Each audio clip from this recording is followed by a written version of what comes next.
Okay, good morning, everybody. Thanks for joining coaching this morning. Today, we're serving up hot out of the oven, freshly baked, homemade, the new appraisal addendum.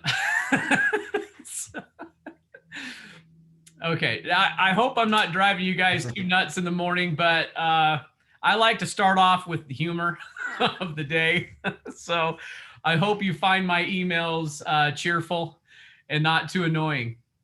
But this is a good subject today.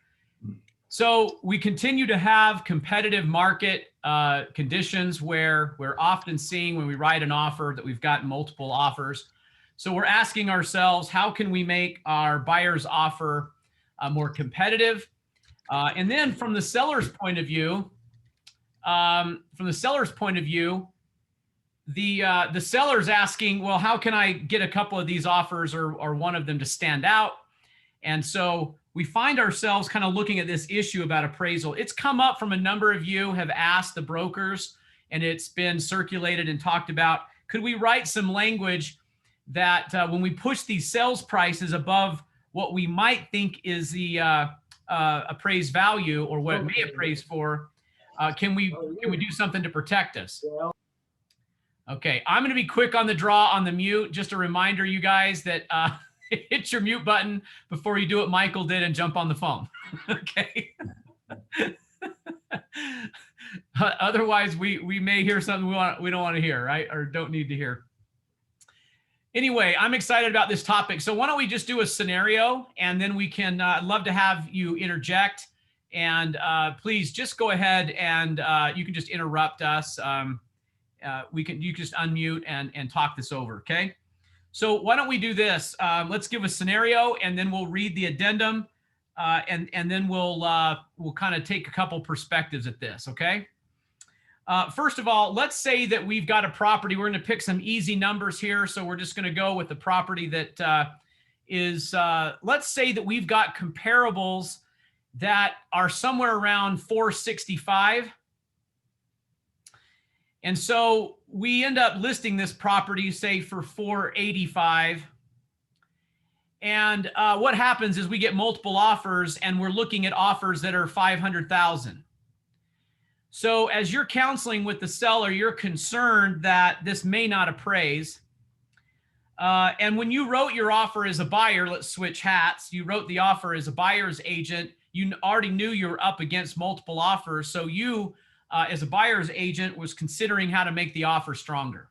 Okay. So the buyer, let's take the buyer's perspective first. The buyer's shopped a lot. Let's suppose they've missed out on a few properties already. They're frustrated. They like this property a lot. And here we are again with multiple offers. And so they're looking to you. What can we do? Well, we already have a coaching session on this and a list of how do I get my offer accepted? And there's a list on a previous recorded class. So it's all on the intranet. I think we're adding to that here with this new addendum. So if we look at section 8.2 of the REPC, can everyone go there? And let's just remind ourselves of what we have. Matter of fact, I'll just pull it up here. I think I have it.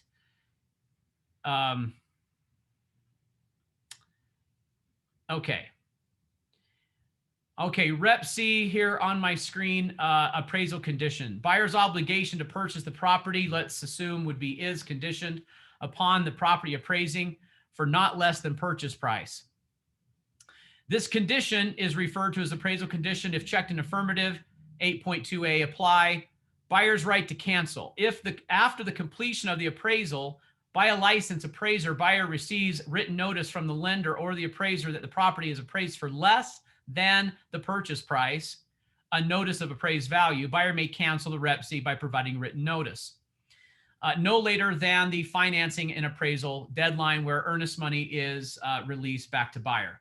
Now, I know we're familiar with that. And so let's take a look now at the addendum and take a look at how this is modifying that language. And then let's take some questions here. Actually, hey, Mark, So you guys, let me back up a little bit. We've done a lot of debate over this, and actually this was revised even as late as last night. We found it, or this morning. Yeah, or this morning, and did a modification of it to simplify it. Marc, do you want to just take everybody through just really what the addendum is, and then we'll pick it up from there? Sure. Yeah, section 1 just adds a kind of a notification to, in our instance, seller, if buyer were presenting this under our scenario, that the buyer is willing to pay an amount in excess of the appraised value. If the appraised value under 8.2 comes in at less than the purchase price, the buyer under our scenario would be sending a signal to the seller that there is additional money on the table, and the buyer is not necessarily going to be looking to simply cancel pursuant to 8.2a, although the buyer does reserve that right in section 2. I trust everybody's had a chance to kind of look through the language. What we're doing here in section 1, we're just, the buyer in our instance is setting forth the amount they're willing to pay in excess of appraised value, and setting the stage for effectively further negotiations between buyer and seller as to that amount. In this addendum, as you'll see in section 1B, we're not amending the purchase price under 2.1 of the REPC. That's to be done later. So generally speaking, I continue to refer to this addendum as more of a notice to the buyer or the seller, depending on the scenario, of a willingness to go above appraised value. Great. So in section 1, in such event, if it appraises for less, buyer agrees to pay an amount equal to blank dollars in excess of the appraised value. Back to our scenario. Let's say our buyer put $10,000 in that amount. So remember, we had a list price of $485, which was pushing it. And then we put in $10,000 in that amount. Okay. So what happens if it appraises? Let's take a couple of scenarios. Let's say it appraises for lower than the 4. So we were under contract at 500,000. Okay. We were listed at 485. So let's say it appraises for 490. So in that case, the buyer is basically, we've lined up here, the $10,000 is equal to the amount of the difference in the appraisal and what he agreed to pay in the sales price. So to Marc's point, we did contemplate language that would obligate, please listen carefully, that this would obligate the seller to a price change based on appraisal. But after looking at that, guys, we determined that no seller would sign that. Okay, because and we certainly could never use it as a listing agent. You guys following me? Because what happens, that appraisal comes in at 470. Now what?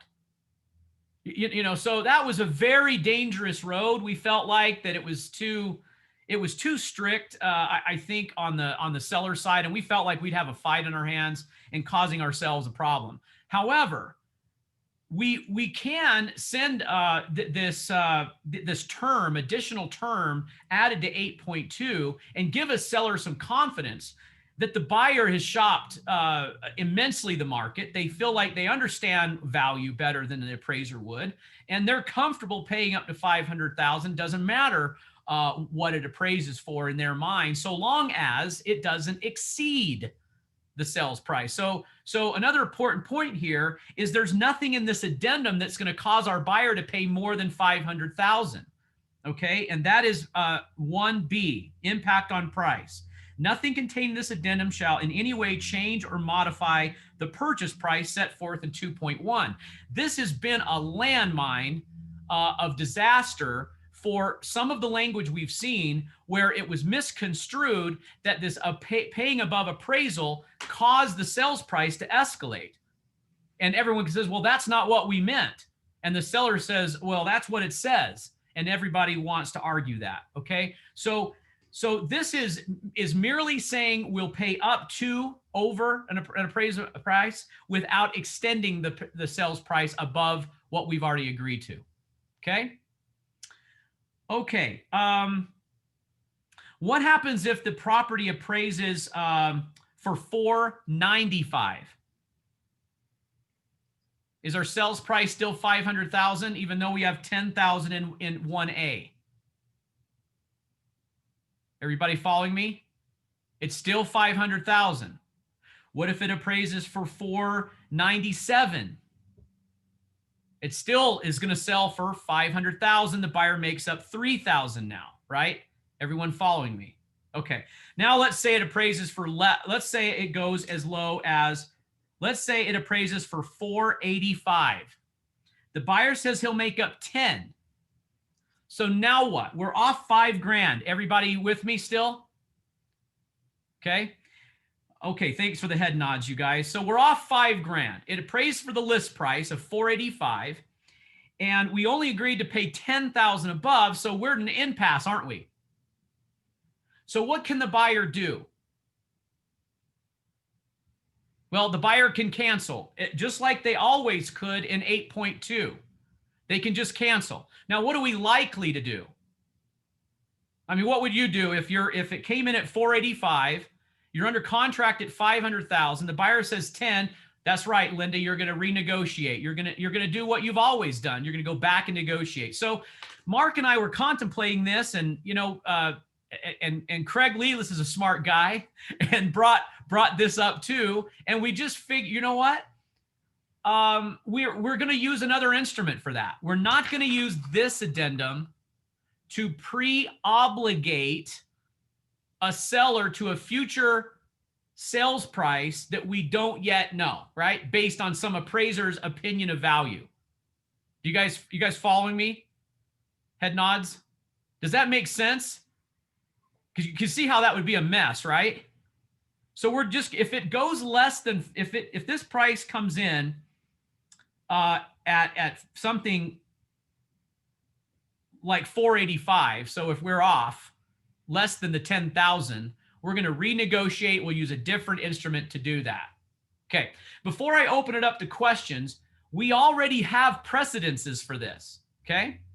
When we go under contract at 500,000, let me just take you guys on just a quick reminder of how this already works. Okay. So, let's see. I need the rep sheet. Okay. Here we go. Follow along with me, guys. Look at the screen. So remember, when we put in this purchase price of 500,000, is there a guarantee that the buyer and seller are going to close at that? Head nods. Or no, right? There's no guarantee we're closing at 500,000. Well, there's nothing in the appraisal addendum that does that either. Okay? You guys following me? Okay, because what do we have left? We still have 8-1, right? We still have to go through due diligence. What instrument do we use when we fix the due diligence issue? What instruments do we use? You should know. I mean, I see you mouthing it, right? It's the resolution of due diligence, right? And isn't one of those to lower the price? Right? Okay, what about 8.2? If it appraises for less, wouldn't we grab another instrument and change the sales price if needed? Yes, we grab a blank addendum, we put sales price to be. Simple as that, okay? So that is kind of the methodology that we're using to have this kind of language. We understand it's not going to pre-obligate someone to a future sales price. Okay. All right, Mark, what am I missing? Craig Lelis and Kevin Larson, anything you want to add, and you guys, now's the time for questions or scenarios, or Mark, anything I missed here? No, I think you hit it, but in reviewing the 1A language, that second sentence where we set forth the excess amount, I'm thinking we might want to change the language. In such event, buyer is willing to pay up to a certain amount. I don't want to establish necessarily an agreement by the buyer, as this is really just a notice to further negotiations in the event that the property appraises for less than purchase price. So I don't want to have a pre-agreement in place on the buyer's side. I'd rather have a willingness to further negotiate purchase price, since we're not changing it in this addendum. Okay, you know what, that's a good catch. That's a good catch, isn't it? So up to, that way, if we've got that appraisal coming in at say 497, he makes up $3,000, right? If it comes in at 495, he makes up $5,000, right? It's up to no more than. Okay, I like that. Good job. Yeah, that's a 3-pointer from half court. I love Mark. Mark's so great. Thanks, Beth. Okay, what else? Craig, Kevin? You know, I think that this is going to open the conversation. What happens if we get a low appraisal? And that's fine. I guess kind of the language that I'd like to see in there is similar to what Mark is, just the buyer and seller, in the event of a low appraisal, agreed to negotiate to reach a mutually agreed upon sales price, because the sales price will change. And don't know if they're going to agree to a cap up front, but they may. You know, I think that's the question. Is there's so many unanswered questions about how high the buyer would go. It's almost like an escalation clause, a hybrid of it. So it's something that they just have to be agreeing in advance to negotiate mutually agreed upon sales price in the event of a low appraisal. I think that's right. And, you know, that's the concept that's kind of hanging out there. It's understood, but not written here. I do think we might want to add something to the end of 1B along those lines, Kevin, that says something along the lines of any change to the purchase price shall be subject to further negotiation between buyer and seller and set forth in a subsequent addendum. Yeah. Just at least raise it. Yeah, because 1B is where I kept tripping up when I was reviewing it, going, it doesn't change the sales price, but So what happens? obviously will change the sales price in another one. And I think that needs to be said in the addendum. I agree. It kind of wraps it up without having the parties agree to any change in this addendum. Yeah. How do you feel about that, Will? I like that. I like that a lot. You I know, have language I can give you afterwards. okay. And just so I want to unmute a few of you. Nancy, get ready to unmute. I'd love you to verbalize that perspective. But a reminder to everybody, I mean, no addendum we would use in every transaction, right? There's just, pick these down when you need them. You know, it's not something that we'd use every time. So there's advantages to this language, and sometimes it works and sometimes it doesn't. I'll tell you what we were really trying to stop is agents writing their own language on a blank addendum. So and our listing agents have seen that, and it's very dangerous.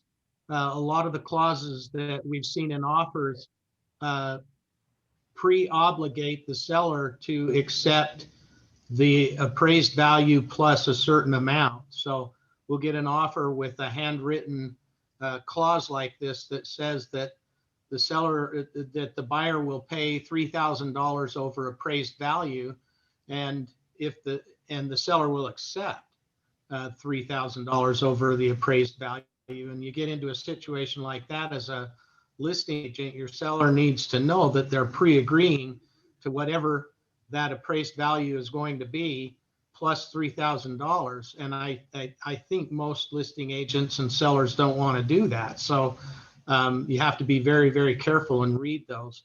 Brad, that'd be really scary. We had an appraisal 2 weeks ago that came in $1 million less than agreed to sales price. right. Had that language been in there, been $1 million less plus $3,000, we would have had the seller saying, "Hey, a crying foul." Right. Yeah. So what this form's trying to do is just communicate that the buyer is willing to go a certain amount over appraised value, and reassure the seller that the buyer is willing to do that in an effort to get the buyer, or the seller rather, to accept the offer, usually in a multiple offer situation. Heidi just asked what happened in that case. We were actually able to appeal the appraisal because it was done by, I guess the appraisal management service was busy, so they sent somebody from Harriman all the way up here. They had no idea they used comps from the wrong neighborhood, and we're able to get it to come in $1 million plus 100,000 above purchase price in the end, so it closed. Get the right appraiser. Yeah. Yeah. Hey, Kevin and Will. Yeah. This Ramon. Yeah. So in a multiple offer situation, it doesn't seem to me that the seller would be willing to take this, because the seller is going to be thinking, if the buyer is willing to pay this price, I don't care about it. I actually showed a house last night in Highland, 600,000. They were booked with showings from 12 noon. We were there at 8 o'clock last night. Wow. Told my clients, I said, I didn't do comps because it doesn't matter. I go, you know, there's multiple offers, and the escalation clause seems to be what this is all about. And if I was representing a seller, I wouldn't tie his hands to it. It seems like we're tying his hands versus then there's the cash buyer versus the lender, a loan. So I'm a little confused on how to use this. Yeah. Okay. Ramon, I Nancy, agree go with ahead. you. I think we've tried to complicate this more than it needs to be. I think section 8.2 really does a good job in addressing this. You guys laughed about the appraisal issue. We have so much of that in Park City. I probably once a week I'm dealing with an appraiser. We've had 6 deals in the past 2 months where we've gone back to the appraiser, asked for a different appraiser. They either don't belong to our board, they're incompetent, whatever it is, right? And we've won. I mean, there are just some lazy people out there. And I think 8.2 does it. I would rather see a supplementary clause that we can add. I don't want to sit there and guess, well, I'll pay approximately more than, I mean, it's so subjective. It doesn't make sense to me. What would you like to see, Nancy? What would help you in these? I would like to see language. It's a supplemental clause. Like if I'm representing a seller, when I counter you or whatever, I'm just going to basically say something in there, 8.2, just so you know, guys, this property may not appraise. Something in there that just basically says, and I don't know how you would word that. I just find this addendum to be very confusing. And then we're just guessing, saying, okay, well, I think it's going to be, let's say we're going to do 3,000 more than what the appraisal is. When we have no idea, is it a competent appraiser coming in? Who's appraising it? How much off is it going to be? It's just a crazy market right now. And that guessing is just, it doesn't make sense to me. Well, I think that was exactly the logic in which we used to omit this pre-obligation to a sales price, because it's all over the map. However, we do have buyers and sellers who are asking for language that says, hey, who's going to pay over appraisal? Because we already, all of us fear it. The listing agent does, the buyer agent does, the buyer, the seller, everyone's fearing that it won't appraise. So we're looking for some language that says, the buyer says, I don't care what it appraises for as long as it's within this gap. Okay. So I'll make up the difference up to an amount, because we can't obligate the buyer to a blank check either, right? We can't just say, well, you just make up the difference because we don't care what it appraises for, right? The buyer has to have some kind of target in which they agree to. So, but I don't think it's fair that you say, okay, I'm going to make up X amount, but I've just had an incompetent appraisal, right? That's where the rub could come in. And to Kevin's point, now we're $1 million off because that was an incompetent appraiser. yeah. And we're gonna say, here it is. I just see, especially in the Park City market, we see more and more and more of that, where these appraisers coming up here aren't members of the board, haven't done their homework. And these lenders from out of state don't know. So I just think that addendum can really hinder us. Well, Nancy, you're totally right. There's nothing in this addendum that's going to help us, or the REPC for that matter, with incompetent appraisers. There's no language for that. I mean, Bill? Yeah. Just going to say too, to the point, the concern there, I think this addendum simply just, it's like Mark was saying, it's just a notice. all this conversation of, like, if there needs to be further negotiation about price, it's making it clear what a buyer is willing to do so that the seller knows where they're coming from. And like, but all this business of whether an appraiser can come up and look at multiple offers and see what, get an idea, hey, this is what market value is. This is narrowly focused enough in the verbiage and with the changes that Mark, you guys are even talking about making on the fly. It just helps to make that clear so people aren't making up their own language. That's all it is. And really setting the expectation that that's what this addendum does. I don't think it, like any of the negotiation, it's like you say, it's not going to take care of bad appraisals. That's not even what it's for. It's just saying, making it clear a buyer is willing to do this. And if we get to that point, we kind of have a general reference point of what we need to do when we get there. It's just, it's given them an advance notice to them, hey, I'm serious, and this is, and I'm putting my money where my mouth is. Yeah, and just for those of you who are not, look, on the broker side, and some of our agents who are commenting are seeing this already. We already see this language, just some form of this language already. And some of it's really bad. And so we've got to have something to pull down that would take its place, that's not so ambiguous.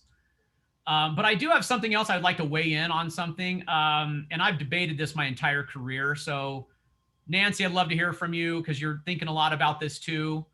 And Ramon, who've already weighed in.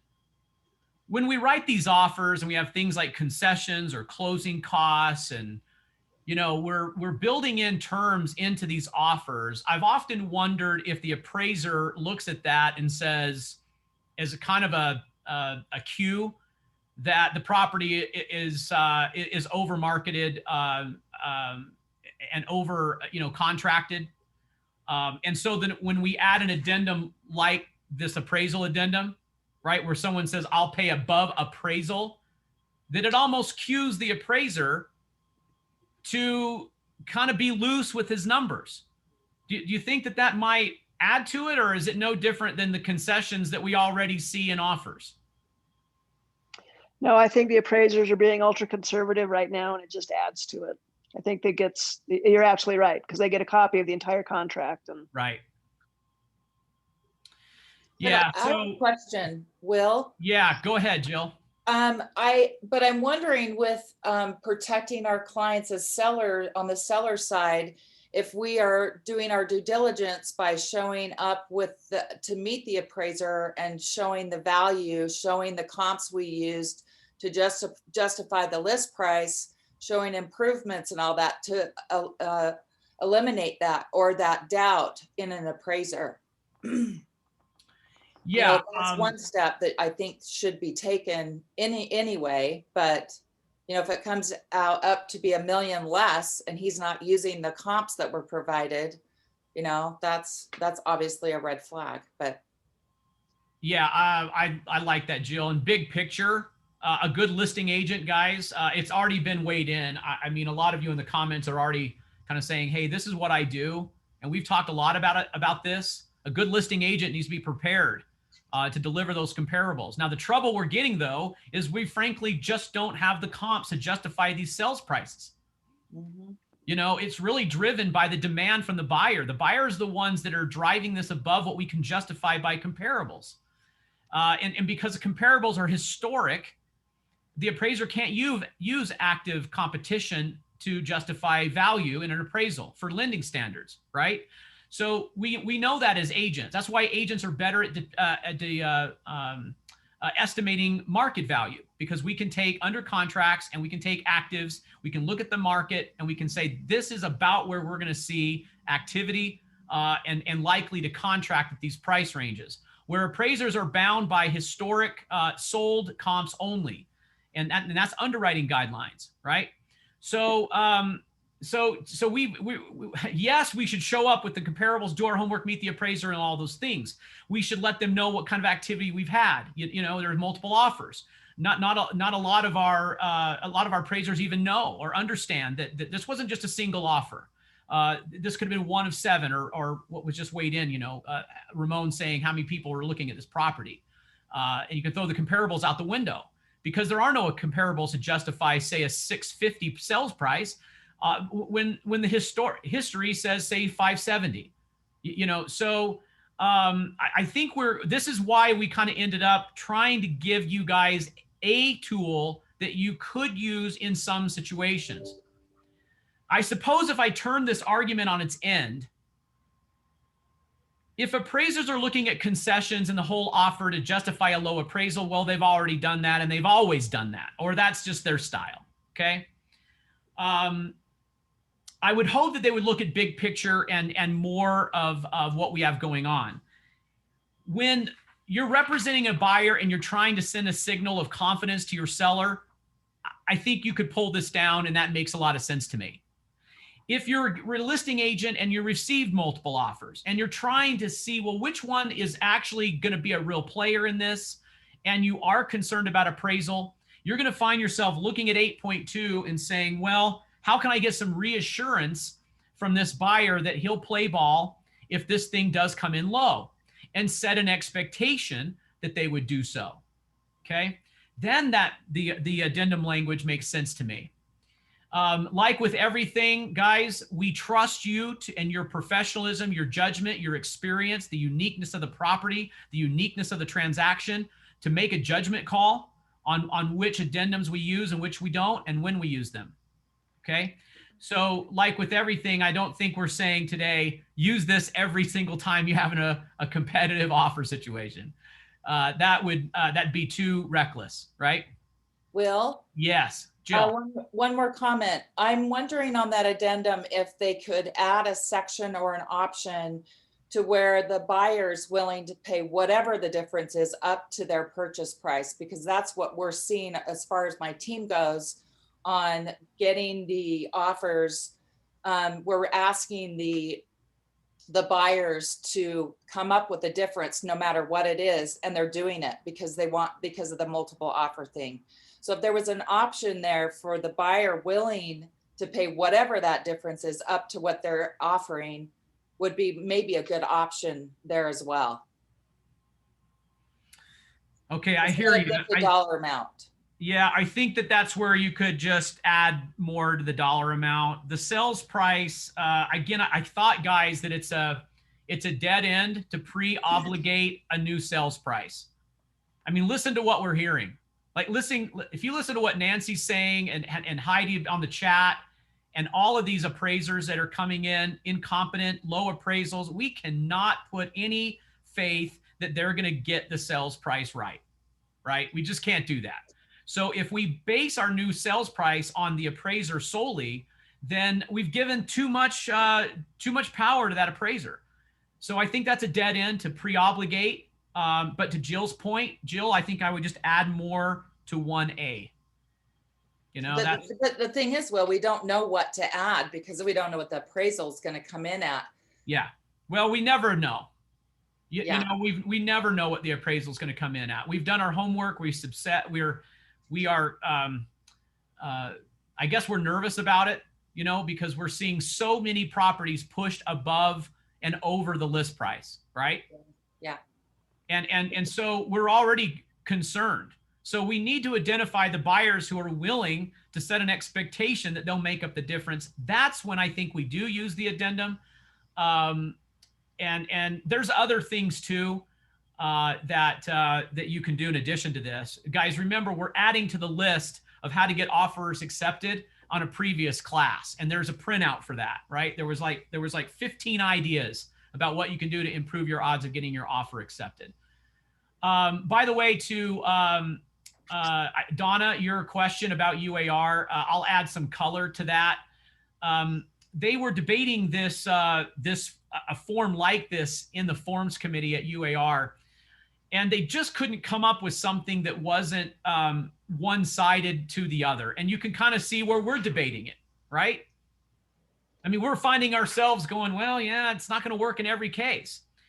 So a lot like the escalation clause, they didn't write one. We have our own escalation clause because there are times where it has won the bid for our buyers. Okay, fact.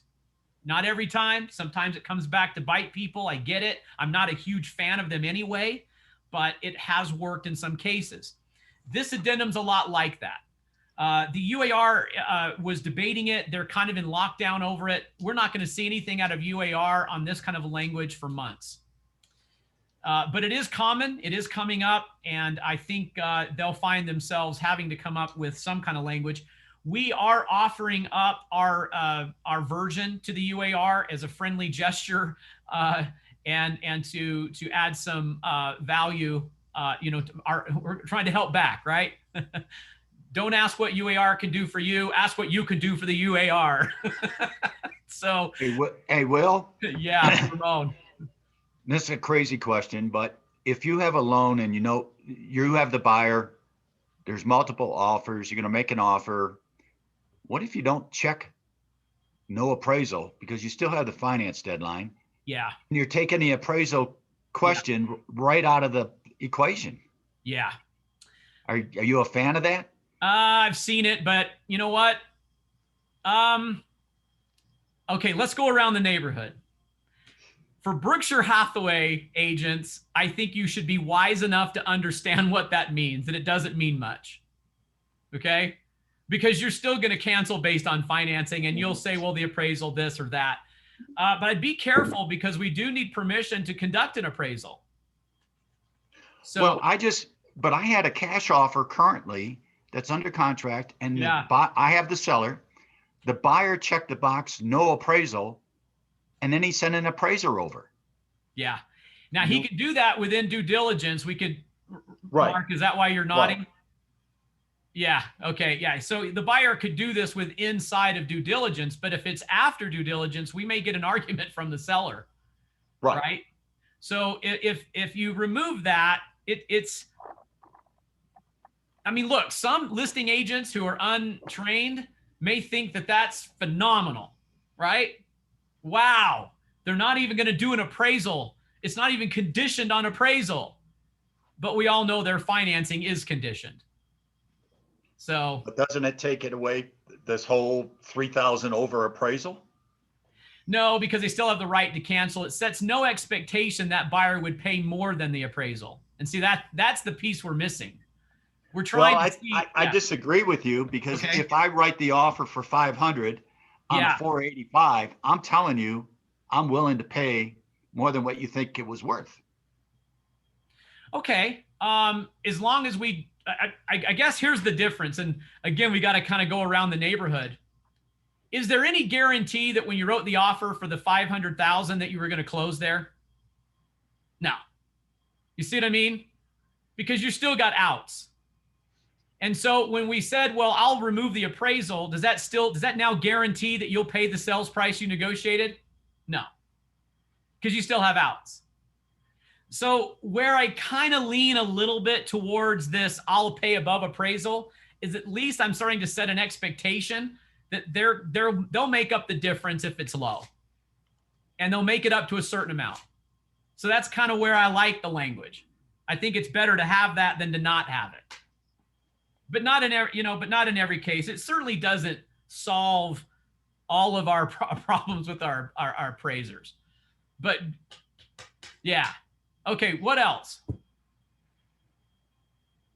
So I've got a question. Yeah, go ahead, Joel. The one thing I've run into with the past couple of buyers, multiple offers, we got the offer by doing a few of these things, like having, some earnest money go hard after the due diligence deadline.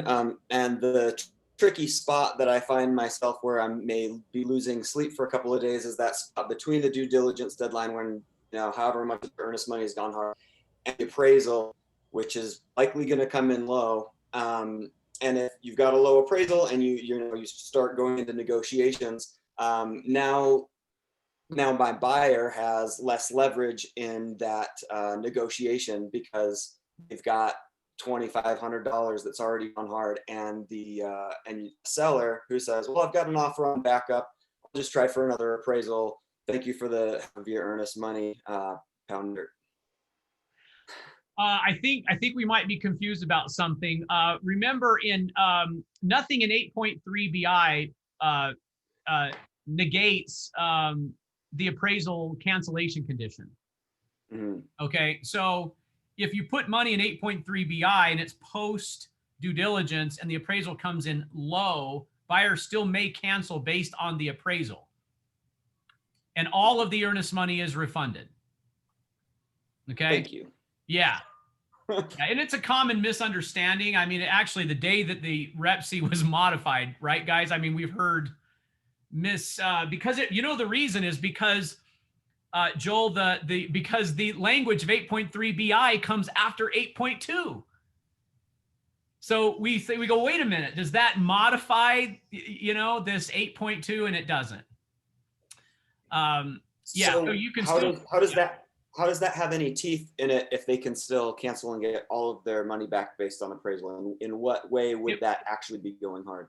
Great question. If it appraised for value, then it has teeth, right? Because if the appraisal comes in at value, then, or if they don't ever do an appraisal, it has teeth, right? Good question, though. And I'm a fan of having money in there. I think it keeps buyers committed. Otherwise, they just use financing and appraisal as a due diligence cancellation. So if you don't have any money in 8.3 BI, you're really just using the F&A deadline as another out. So yeah, Heidi, I do like 8.3 BI. Otherwise, due diligence has no teeth. So, I can't tell you how many times we've had people off the market for weeks, they cancel, and the seller has nothing to show for it. And, everyone's frustrated with long financing and appraisal deadlines. So, okay, what else? Anybody else? Well, I think you've addressed most of the questions in the chat, but there are quite a few in there.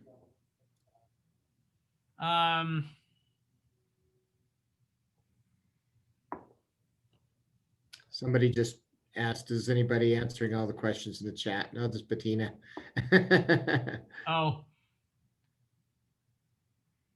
If the box is checked, no appraisal, how can the appraisal become an issue? Well, remember, Bettina, let's say we don't check the appraisal. We still have financing. We do the appraisal during due diligence, which is fine to do. And they just use the financing condition to cancel because the appraisal was low. It really didn't accomplish anything. I think if you're astute to it, I think that's why I said all Brookshire agents should already know this has got nothing to it. Right? Mark, you got an opinion on that, or? Go ahead. Now you're unmuted. Okay. Yeah. Yeah, I think the overall takeaway for me is that there's, this isn't a perfect solution. You got to start with where UAR was. They were too one-sided, so they walked away from this. We started with a pre-agreement to an adjusted purchase price, which was the wrong way to go. I think where we end up is with a, like Will said, a tool that you can use in the right situation in order to be able to move things along for a buyer or a seller to get some confidence that there's going to be further negotiations and the agreement's just not going to be canceled based on low appraisal. Remember, guys, we already do this with due diligence, right? Yes, it's an extension. It's an extension of that condition and how it's handled in practical practice. Yeah, I suppose if someone came back and said, "Look, we know the house is a big fixer-upper, so if we find anything that's less than $5,000, we're not going to bother you with it," right? It'd be the same kind of a thing. We're not going to bother you with it if it's less than $5,000. So there's some confidence, right? But if it's a big item and it's more than $5,000, then we want to have the right to renegotiate or cancel.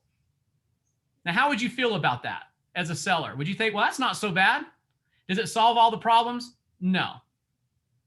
And then, you know what? let me tell you what I'm most concerned about with this addendum. I'm most concerned about appraisers reading it and then having some skewed opinion about the value being less than sales price. But frankly, I've always been concerned about that with things like concessions.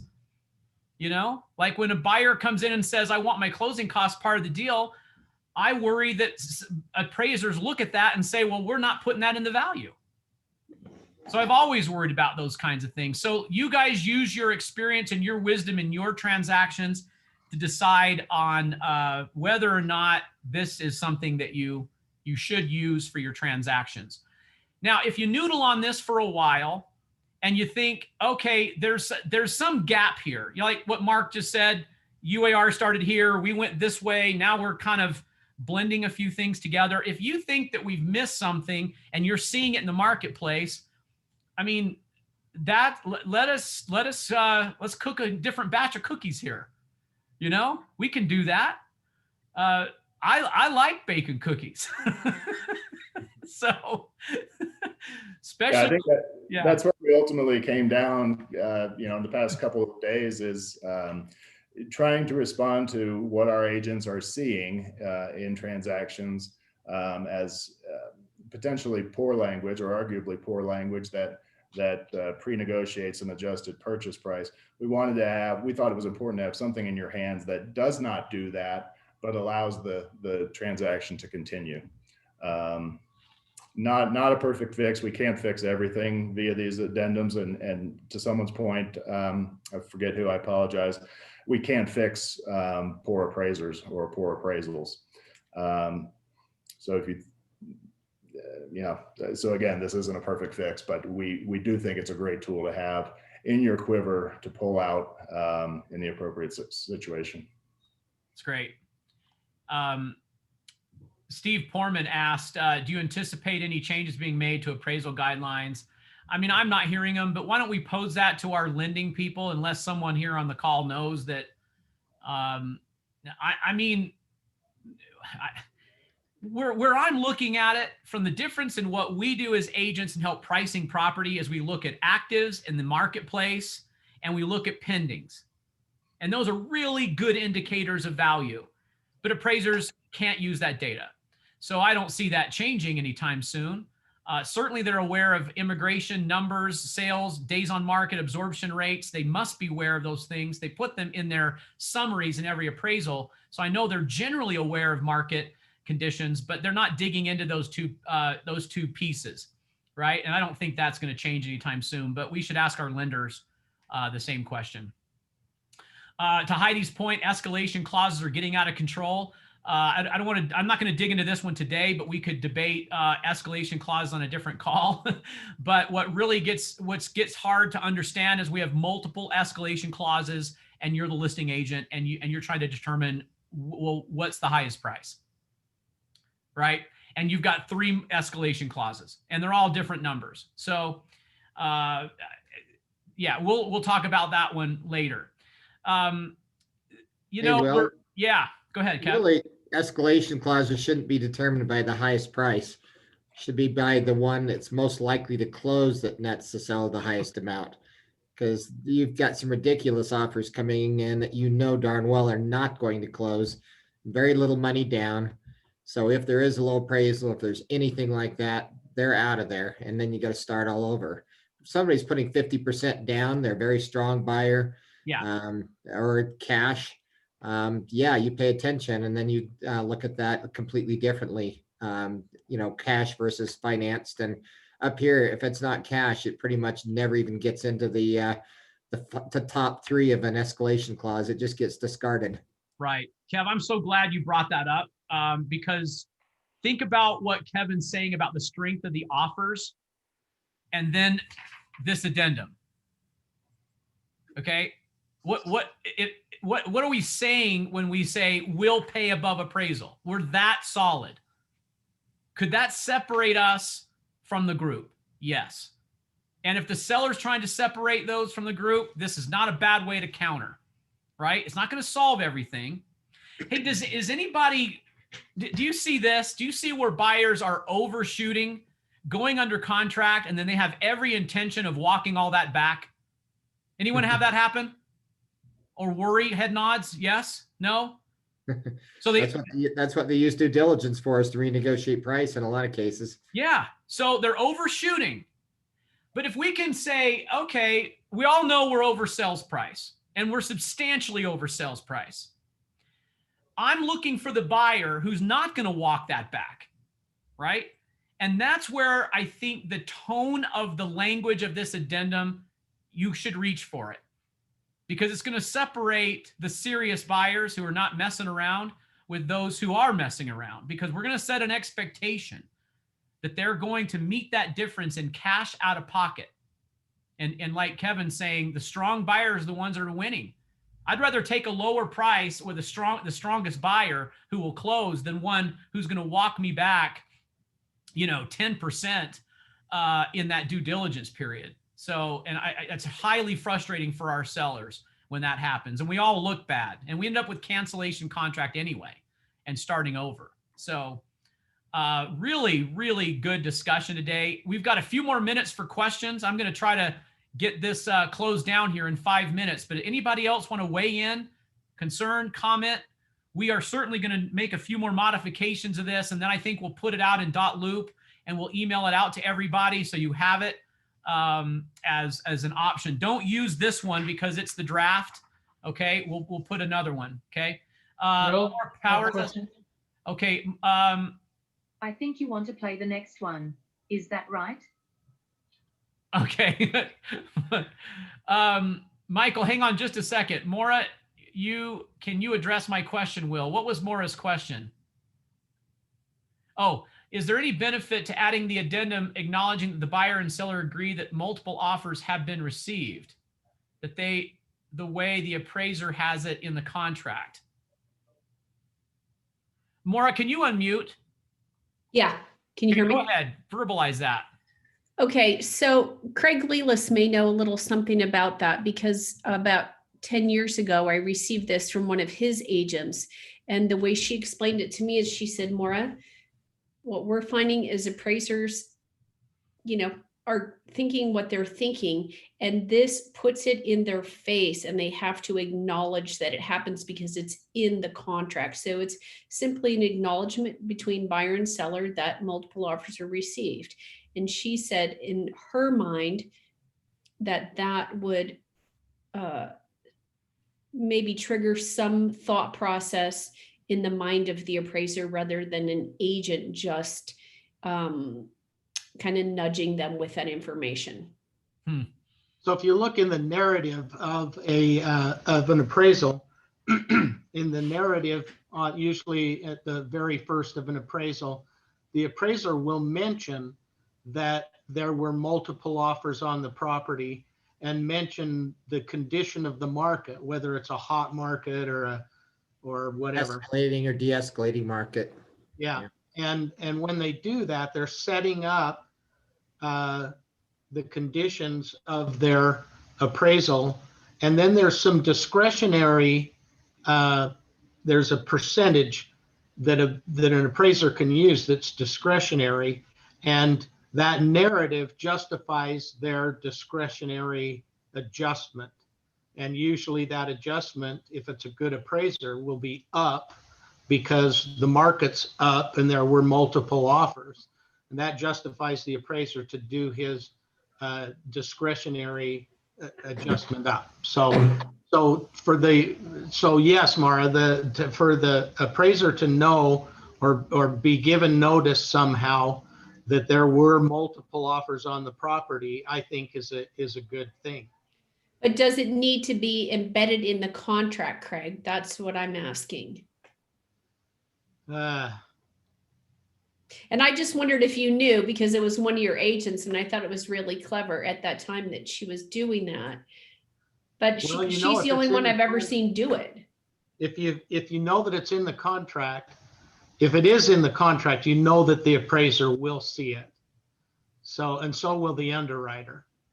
And so maybe that's a good thing. Yeah. Okay. Well,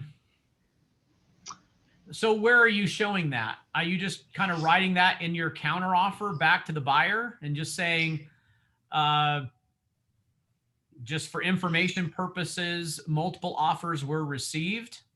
How are you getting that Well, I language think in the accepted so. offer? It was given to me by a buyer's agent on a listing that I had, and it said, very simple, buyer and seller acknowledge that multiple offers were received on the property. Okay. And that's it? That's it. And I said, you know, why did you send that? And she said, well, because I want the appraiser to have the information. So, and it may be that sometimes people don't know if the listing agent's going to meet the appraiser, and it may be that they're not able to meet the appraiser or something like that, or they don't have contact. So I don't know, it's just something I remembered, and it struck me at that time as, hey, this may be worth doing. I mean, if you have an offer you want to accept and you're ready to go, do it. But if you have the opportunity to counter, is it worth it? Interesting. Yeah, Think about that. Linda Diem was just indicating, yeah, if there was multiple offers, there's probably a multiple offer addendum in the offer as well that would say the same thing. If the seller chose to actually send out the multiple offer addendum and have everybody have the chance to do it, that would be part of it anyway. But sometimes the seller just chooses to take one and reject the others. And then in that case, it might be wise to, you know, document that there were multiple offers some way, like you're suggesting. Or use the seller's notice to buyers of multiple offers and Yeah, provide notice to the lender, I suppose. Yeah. I like this discussion, guys. I think it's a good point. I'll tell you what we all agree on. We've got to do a better job of communicating with our appraisers. You know, we just can't be just faith, you know, a prayer and faith that it'll come in. Okay. We've got to educate them on the offers we've received, comparables when necessary, that substantiate sales price and so on. And that I think we all agree on. I'm going to continue to contemplate, how do we get language out? I mean, I suppose you could just write that. Mark, do you see any reason why an agent just can't just write that in the, you know, buyer and seller acknowledged there's been multiple offers? It seems. I don't have any issue with it. I think it's beneficial to both the buyer and seller in that it puts the appraiser on notice of, you're effectively trying to, it sounds to me like you're trying to write the narrative for the appraiser so that they can make a discretionary adjustment if necessary. I don't think there's anything wrong with that. It's not much different than meeting the appraiser in person and communicating this. It does give you something additional for buyer and seller agents and the buyer and seller to have to kind of sign off on.